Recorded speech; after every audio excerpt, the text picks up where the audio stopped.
Hello, I'm Frontoni, the Scar Ghost. Today we are here to review the Pico G2 4K Enterprise. For sure you have already seen the unboxing I made for it.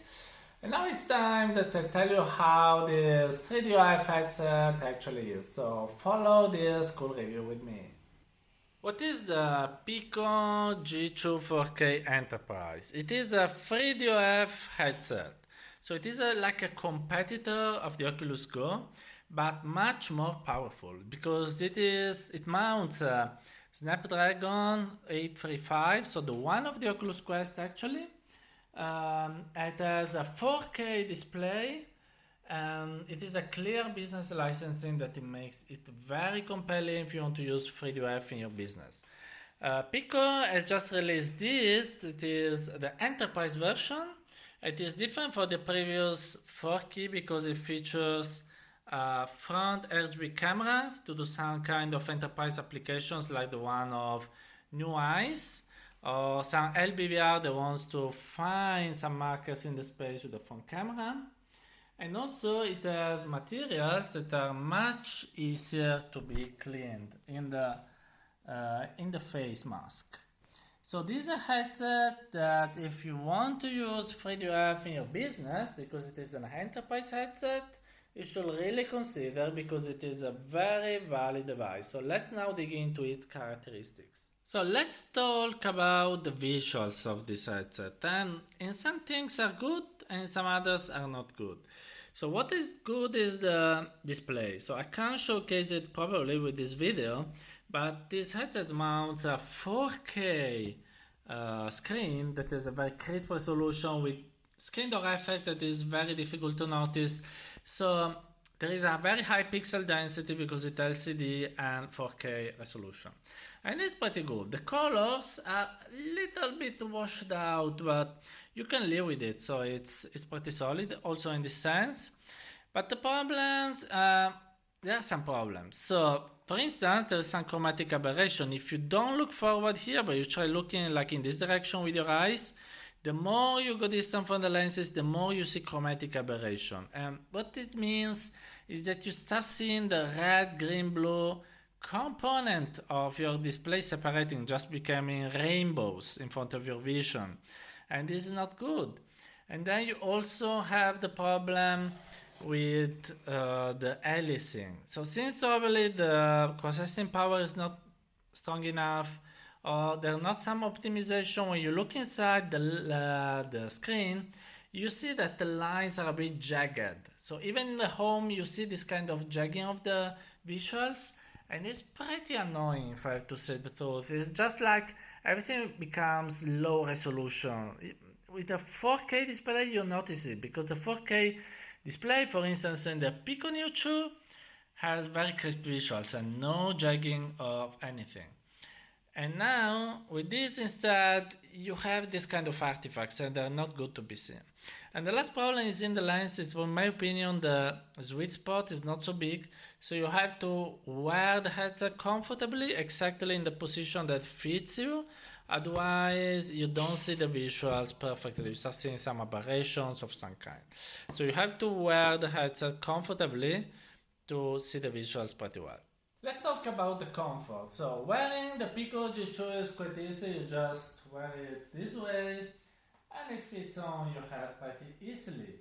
So how it is wearing it? It is quite balanced because you have this rear part that is a bit heavy, and since it is a 3DOF headset, also this part is pretty lightweight, so it is very okay. What I don't like is the fitting mechanism. So if you see it, it's pretty weird. Here there is these straps like a belt, and to modify your size is actually more difficult than it should be. So actually it's not that good. And also this one, the top strap, actually has not a way to make it longer or shorter. If you see, it is locked on this side and this side. You have only this little strap probably to cope with people with very little heads, but you have no way to regulate it as well because it is just fixed in place here, so you can only remove it or take it. So The comfort is pretty good actually, but modifying the headset to put it on the head of other person is a bit complicated, but you can do it. One thing that is interesting of this new Pico G2 is the new material that makes it easy to be cleaned and also it doesn't absorb sweat or such. So here I have a very wet towel. I can pass over it. It's very difficult to showcase in a video, but you can say that it doesn't absorb the wet.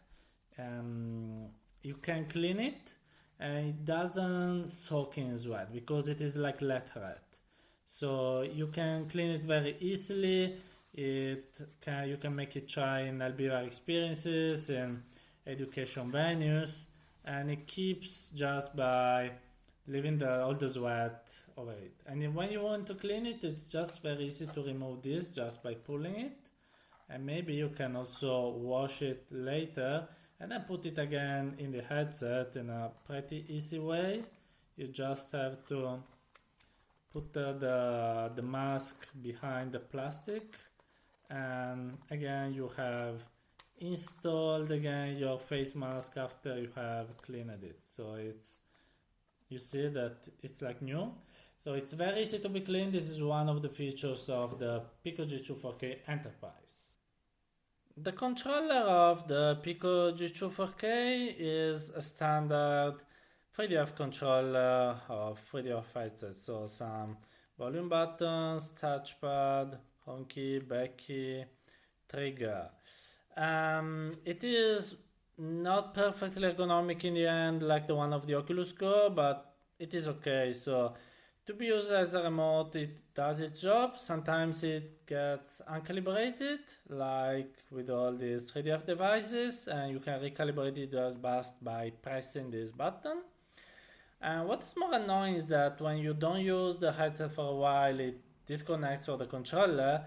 To make it reconnect, you have to press this key, but it requires some seconds to find again the controller, and this is a bit annoying. But for the rest, it's a standard remote, so nothing much to say about this. Let's talk about the audio, and in my opinion, the audio that the speakers emit from the Pico G2 is not bad at all. But you may see that there are not speakers here on the strap. So because the speakers are here below the headset, and this is a bit an immersion killer because you don't see the sound coming from your ears. Actually, here you hear it coming from below, and also the spatialization this way is not perfect at all. So actually the audio quality wouldn't be that bad, but this positioning of the speakers make it a bit disappointing. And also there is this 3.5mm jack if you want to use your headphones for a better audio quality. Okay, so we are inside the menu of the Pico. You can see that it is pretty similar to the one of the Neo 2, but it is in 3DF actually. So I can't move your hand, only rotate it. So you see that the first difference that is noticeable is that there are two stores. So there is the Pico store and the Viper store. And if you access the store, actually, you can see that there are more titles in this 3DF headset than the ones that are in the 6DF one. So if we go in the games page, you can see there are 19 pages of games, while with the new 2 are like 3 pages. And then there is also Viveport, that is the popular store by HTC, that again gives you even more titles, a lot of games you can play with, even with the Pico headset. So this is pretty cool stuff. So I don't want to update now, and so let's return back to the menu. The quality of the games is, probably not the best that you can find, especially the free ones. You can see the graphics of these, for instance. So they look like indie titles without amazing graphics. Some of them is weird that work only with the controls that are on the headset and not with the controllers. They don't recognize the controllers. I had a tour of some available games, the free ones. There are also some good experiences. They even engage, for instance. But what I've noticed is that for the free ones, this is the quality. You can have a look at this one. I think it's a valid example. And so little games you can have fun with a bit, but probably on the Oculus Store there is better content also because the Oculus produces consumer headset, while this one is enterprise headset. So you have always to remember that even if this in China is sold as a consumer headset, Pico is mostly an enterprise oriented company. So what you see is that they want you to develop the content for this headset because it is you have to make the content for your company, for instance, some training experiences or something like that. So in China, someone may also buy this headset as a consumer to play with it, but most of the time, especially in the West, but I think also in China, people will buy it for enterprise, and so they can develop the experience with it. So since we're talking about developing your custom experience, so let's have a look at the SDK now. So the SDK of Pico can be found at this page, so developer Pico Interactive SDK. And here I downloaded the Unit SDK. There's also for Unreal and Native SDK. Here is the documentation that you can find here, and it's pretty good, the documentation, to give you a quick start overview of how to create your first experience. But I think what is missing is that doesn't give you much more, and if there are not many examples of things that you can do inside here. So there are some examples of advanced features, but it's like a long list of some things. There is a long list of APIs and such. So for instance, I tried to find how to get access to the front camera. I had no idea actually from the documentation where to find it. So luckily, there are some SDK demos that you can download from GitHub. And even here, it is weird that you go to this page and there are no demos in the code. You have to go in the description, then download this complete Unity project. So for the camera, I got this one. It is super weird that they included the library in the GitHub project. So, I mean, I appreciate the effort, so it's good that there are many samples, but there's some errors here and there, and it is even more weird that I downloaded this project, and actually in the demo scene there was no access to the camera. So I had to find the script here and create the raw image myself to showcase the content of the camera. So there are some errors in thinking how they implemented documentation and the samples for the SDK. But apart from this, the samples are many, and it's very good if you want to learn. And they work. So when you manage to fix this little bug, they work, and I managed to actually get access to this camera and also to apply something to show the texture of this camera in this cube with some modifications. So you can take the texture as a webcam texture, the classical Unity webcam texture, get the image, analyze it with some tools that you have, for instance, machine learning. You can modify the images and so show, for instance, the edge that are that have been highlighted, so for people with an impairment. There is this, it is used, for instance, by new eyes to help in curing the eyes of the users. It is used by LBR venues to find markers to reorient automatically the headset and things like that. So the camera, its implementation is very easy to be found. Actually, it's just a script. When you learn how to do things, it's pretty easy. So it's a bit different from the other SDKs. For instance, here there is this big, long prefab. It is the master prefab with the camera and on the management of the headset. But once you learn how to do things, it's like all the other SDKs. So you just have to get the practice to use them. And also it is pretty cool that there is an inline emulator like for the Focus Plus. So you can actually, so see, I can move the controller, I can simulate a click, I can rotate my head, I can rotate my head also this way. And so it is nice. So you can make some tests with your program even without building it on the device. And when you build on the device, the developer mode has been already unlocked and the permissions for all the applications have already been accepted. So it's much easier to develop for it actually, and I appreciate it. So summarizing, I think that apart from some glitches here and there, and maybe a documentation that should be better with more examples explained, this SDK actually it works. It does its job, and developers like me can do cool things with it. The Pico G2 4K Enterprise is coming in Q3 2020 for $450. So it will be available through Pico website or through some third-party resellers.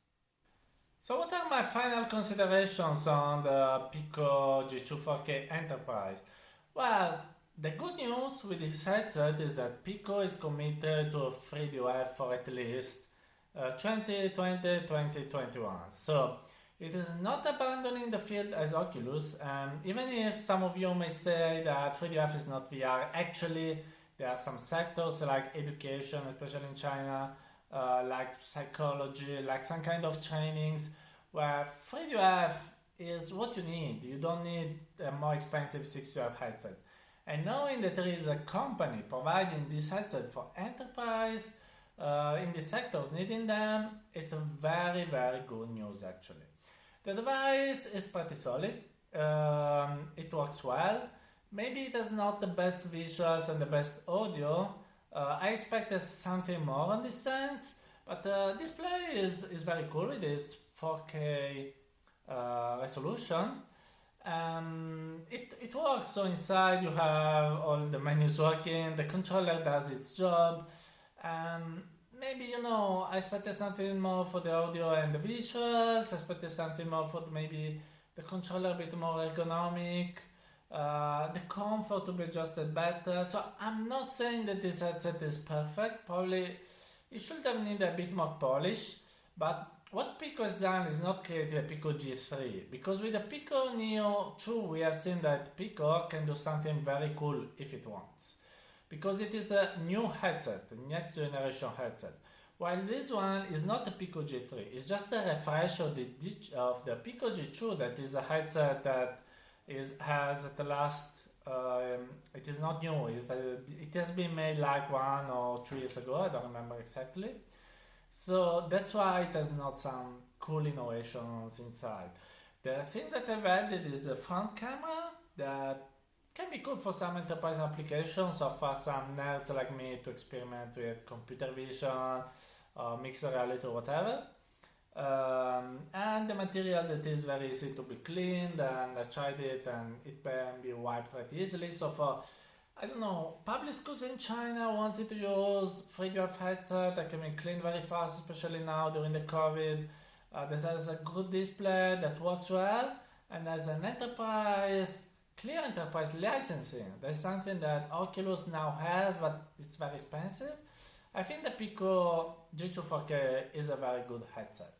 And probably, I even don't know if you have a better alternative in the 3DOF sector now, because the Skyward 4K that I tried is not as good as this one. So even if this headset is not perfect, it's probably the best you can find now in the market.